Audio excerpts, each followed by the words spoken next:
Suivi du mois d'avril du Conseil de ville de Sainte-Catherine-de-Hatley, Rémi Perra, toujours avec vous.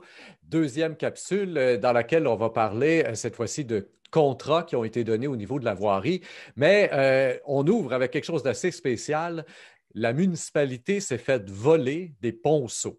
Et quand on parle de ponceaux, on parle de ces énormes tuyaux de béton qui passent sous les routes pour permettre l'écoulement des eaux entre les boisés, entre les fossés de chaque côté de la route et tout ça. Donc, des morceaux de béton immenses, très lourds Bien, ou petits.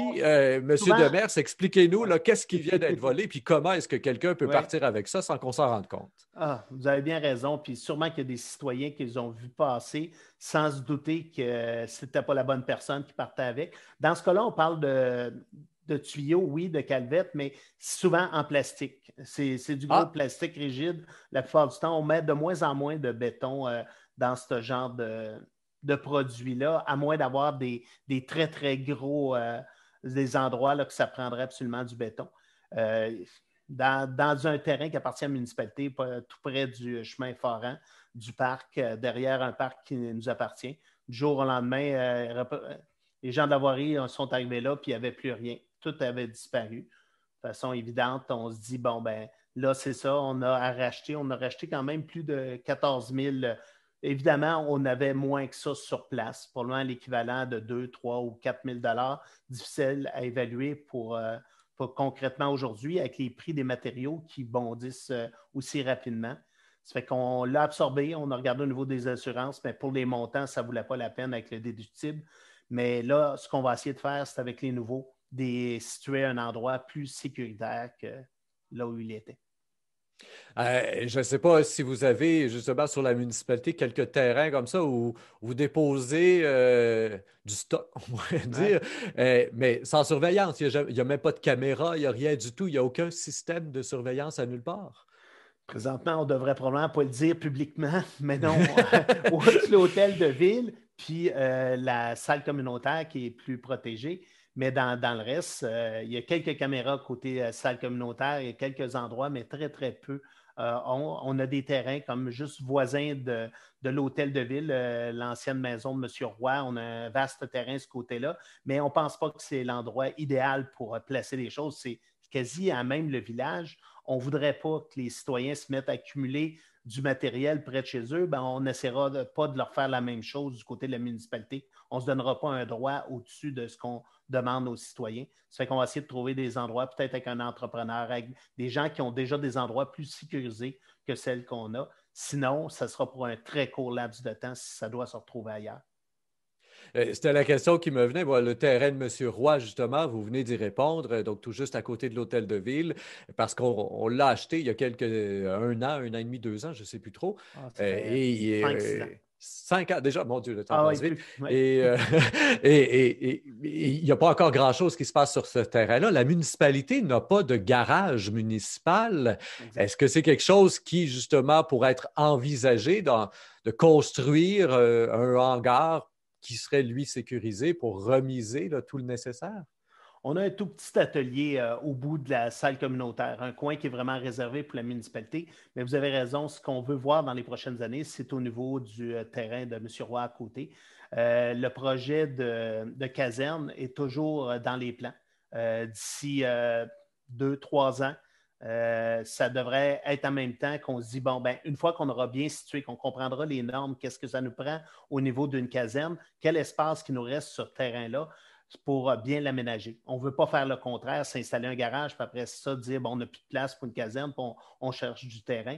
Puis on sait que les normes de ce côté-là changent et les besoins sont différents. Maintenant qu'on est à l'intérieur d'une régie incendie, ben, on a une responsabilité beaucoup plus large que notre municipalité si on met cette caserne-là en place, mais c'est présentement dans les plans réels. Parfait. Donc, dossier à suivre encore une fois Ouais. là, au cours des prochains mois, des prochaines années. Deux contrats ont été donnés lors de cette réunion aussi, toujours au niveau de la voirie. Là. Correction, rechargement d'une section des chemins Benoît et Bacon dans le cadre du PPAES. Et donc, les montants des contrats, est-ce qu'on a eu beaucoup de soumissionnaires pour celui-là? Il me semble que oui. Hein? Oui, oui, vous avez raison. On a 5 soumissionnaires là-dessus. On parle le plus bas soumissionnaire à 85 000, qui est Couillard Construction, qui a eu le contrat. Le plus élevé était d'un peu plus de 111 000.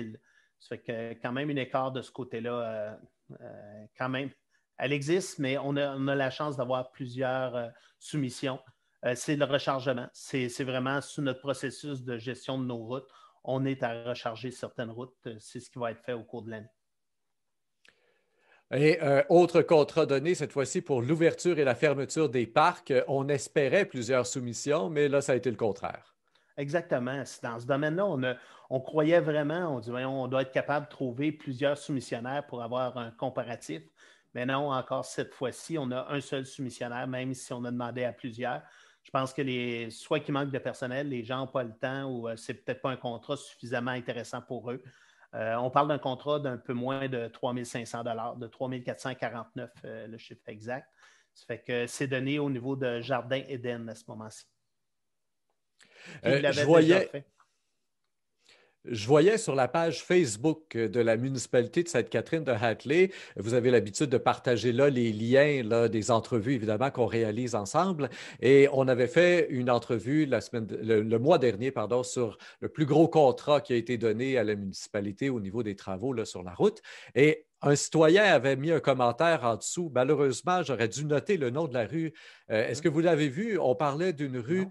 où il y avait des travaux nécessaires parce qu'il y a eu un effondrement de la rue et là, ça Ah oui. change.